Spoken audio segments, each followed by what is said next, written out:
Hello everyone, welcome back to my channel. ఈరోజు మనం current affairs 2025లో భాగంగా మార్చ్ నెల కరెంట్ అఫైర్స్ చూద్దాం. Current affairs March 2025. ఇటీవల ఏ రాష్ట్రంలో చప్పన్ భోగ్ అనే స్వీట్ షాప్ అతిపెద్ద స్వీట్ను తయారు చేయడం ద్వారా గిన్నెస్ పుస్తకంలో చోటు సంపాదించుకుంది? దాని బరువు ఎంత, అలాగే దాని పేరేంటి? ఆన్సర్: ఉత్తరప్రదేశ్లోని లక్నోలోని ఈ షాప్లో 6 కేజీల బరువు గల స్వీట్ను తయారు చేశారు. దాని పేరు బాహుబలి గుజియా. నెక్స్ట్ క్వశ్చన్: ఇటీవల ఇండియన్స్ బ్యాంక్ అసోసియేషన్కి కొత్త కార్యనిర్వాహక అధికారిగా ఎవరు బాధ్యతలు స్వీకరించారు? Answer: Atul Kumar Goyal. Next question: ఇటీవల తెలంగాణలోని సమ్మక్క సారక్క గిరిజన విశ్వవిద్యాలయానికి తొలి ఉపకులపతిగా ఎవరు నియమితులయ్యారు? Answer: professor Edavalli Lakshmi Srinivas. Next: ఇటీవల ఏ రాష్ట్రం కేంద్రపాలిత ప్రాంతం మహిళా సమృద్ధి యోజన అనే పథకాన్ని ప్రారంభించింది? దాని ఉద్దేశం ఏంటి? ఆన్సర్: ఢిల్లీ ప్రారంభించింది. ఆర్థికంగా వెనుకబడిన మహిళలకు నెలకు 2,500 ఇవ్వనున్నారు. Next question: Asia women's kabaddi championship 2025లో ఏ దేశాన్ని ఓడించడం ద్వారా భారత్ విజేతగా నిలిచింది? Answer: Iran. నెక్స్ట్: ఇటీవల కెనడా నూతన ప్రధానమంత్రిగా ఎవరు నియమితులయ్యారు? Answer: Marks Carney. Please friends, ఈ ఛానల్ మీకు యూస్ఫుల్గా ఉందని నేను భావిస్తున్నా. Please like, share and subscribe. Next: cluster munitions అనే ఆయుధాలకు సంబంధించిన ఒప్పందం నుంచి ఏ దేశం నిష్క్రమించింది? Answer: Lithuania. ఇది తొలి దేశం. నెక్స్ట్: ఇటీవల తెలంగాణలోని ఏ దేవస్థానానికి ఆధ్యాత్మిక సేవల్లో అత్యుత్తమ ప్రతిభ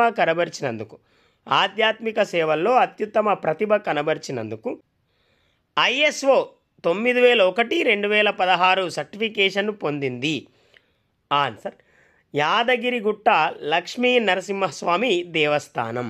నెక్స్ట్ క్వశ్చన్: ఆసియా పసిఫిక్ ప్రాంతంలో ఎయిర్పోర్ట్ ఇంటర్నేషనల్ ద్వారా సంవత్సరానికి 15 నుండి 25 మిలియన్ల మంది ప్రయాణికులు ప్రయాణించే విభాగంలో ఉత్తమ విమానాశ్రయంగా ఏది గుర్తింపు పొందింది? Answer: Rajiv Gandhi international airport, Hyderabad. Next: ఇటీవల UK కేంద్రంగా పనిచేసే YouGov సంస్థ విడుదల చేసిన ఇండియా వాల్యూ ర్యాంకింగ్స్ 2025లో తొలి 3 స్థానాల్లో ఉన్న కంపెనీలు? Answer: Amazon, Flipkart, Amul. Next question: ఇటీవల తక్కువ ధరల్లో వ్యాధి నిర్ధారణ సొల్యూషన్స్ని అభివృద్ధి చేసినందుకు ఏ వ్యక్తికి UNESCO the world academy of sciences 2026 అవార్డుని ఇచ్చారు? ఆన్సర్: సుమన్ చక్రవర్తి. నెక్స్ట్: స్పేస్ ఎక్స్ సంస్థ ఏ సంవత్సరంలో స్టార్షిప్ మార్స్ మిషన్ని ప్రవేశపెట్టనుంది? ఆన్సర్: 2026లో. ప్లీజ్ ఫ్రెండ్స్, నేను మరొకసారి రిక్వెస్ట్ చేస్తున్నా, ఈ ఛానల్ మీకు యూస్ఫుల్గా ఉందని. Please like, share and subscribe. Next: ministry of culture క్రింద పనిచేసే కేంద్ర సాహిత్య అకాడమీ మార్చ్ 7 నుంచి 12 తేదీలలో ఫెస్టివల్ ఆఫ్ లెటర్స్ 2025 ప్రోగ్రామ్ని ఎక్కడ నిర్వహించింది? ఆన్సర్: న్యూఢిల్లీ. నెక్స్ట్: ఇటీవల United nations commission of narcotics drugs యొక్క 68వ సమావేశానికి మొదటిసారి ఇండియా అధ్యక్షత వహించింది. అయితే ఇది ఎక్కడ, ఎప్పుడు జరిగింది? ఆన్సర్: వియన్నాలో మార్చ్ 10 నుంచి 14 వరకు జరిగింది. నెక్స్ట్: బ్రహ్మాస్త్ర అనే లాంగ్ రేంజ్ యాంటీషిప్ మిసైల్ని ఏ సంస్థ అభివృద్ధి చేసింది? Answer: DRDO. నెక్స్ట్: ఇటీవల సిప్రీ విడుదల చేసిన రిపోర్ట్ ప్రకారం 2020-24 మధ్యకాలంలో అతిపెద్ద ఆయుధాల దిగుమతిదారుగా తొలి 2 స్థానాల్లో నిలిచిన దేశాలు ఏవి? ఆన్సర్: ఉక్రెయిన్ మరియు ఇండియా. నెక్స్ట్ క్వశ్చన్: ఇటీవల బొంగో సాగర్ ఎక్సర్సైజ్ ఏ 2 దేశాల మధ్య జరిగింది? Answer: India, Bhutan. నెక్స్ట్: ఇటీవల ప్రతిబింబ్ మాడ్యూల్ అనే GIS ఆధారిత సాఫ్ట్వేర్ని ఏ మంత్రిత్వ శాఖ ప్రారంభించింది? Answer ministry of home affairs. Please friends, నేను మరొకసారి రిక్వెస్ట్ చేస్తున్నా, ఈ ఛానల్ మీకు యూస్ఫుల్గా ఉందని please like, share and subscribe.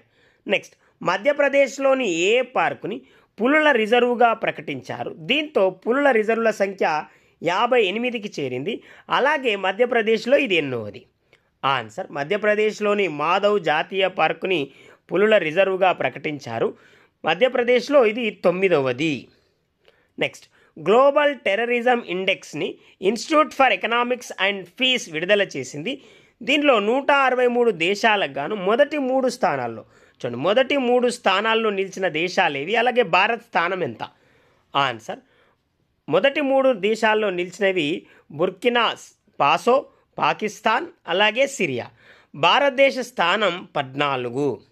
Next, clean coal energy మరియు జీరో కేంద్రాన్ని స్థాపించడానికి కోల్ ఇండియా లిమిటెడ్ ఏ సంస్థతో ఇటీవల MOU కుదుర్చుకుంది? Answer IIT Hyderabad. నెక్స్ట్, ఇటీవల న్యాయ వ్యవహారాల శాఖకు మొదటి మహిళా కార్యదర్శిగా నియమితులైంది ఎవరు? ఆన్సర్ అంజు రతి రాణా. నెక్స్ట్ క్వశ్చన్, మహిళల స్థితిగతులపై ఐక్యరాజ్య సమితి కమిషన్ 69వ సమావేశం నిర్వహించారు. దీనిలో భారత్ తరపున ఎవరు పాల్గొన్నారు? ఆన్సర్ కేంద్ర మహిళా శిశు అభివృద్ధి మంత్రి అన్నపూర్ణాదేవి. నెక్స్ట్, భారత రూపాయి గుర్తు స్థానంలో తమిళనాడు రాష్ట్రం ఏ భాషకు సంబంధించిన గుర్తును వినియోగిస్తుంది? ఆన్సర్ తమిళ భాషకు చెందిన గుర్తు. ఇటీవల ప్రవేశపెట్టిన రాష్ట్ర బడ్జెట్లో ఈ కొత్త గుర్తును ముద్రించారు. ఇవి ఫ్రెండ్స్ మార్చి నెలలోని కొన్ని కరెంట్ అఫైర్స్. మరొక వీడియోలో మరొక టాపిక్తో కలుద్దాం. ప్లీజ్ ఫ్రెండ్స్, ఈ ఛానల్ మీకు యూస్ఫుల్గా ఉందని నేను భావిస్తున్నా, సపోర్ట్ చేస్తారని ఆశిస్తున్నా. ప్లీజ్ ఫ్రెండ్స్, లైక్ చేయండి, షేర్ చేయండి, అలాగే సబ్స్క్రైబ్ చేయండి. Thank you very much guys.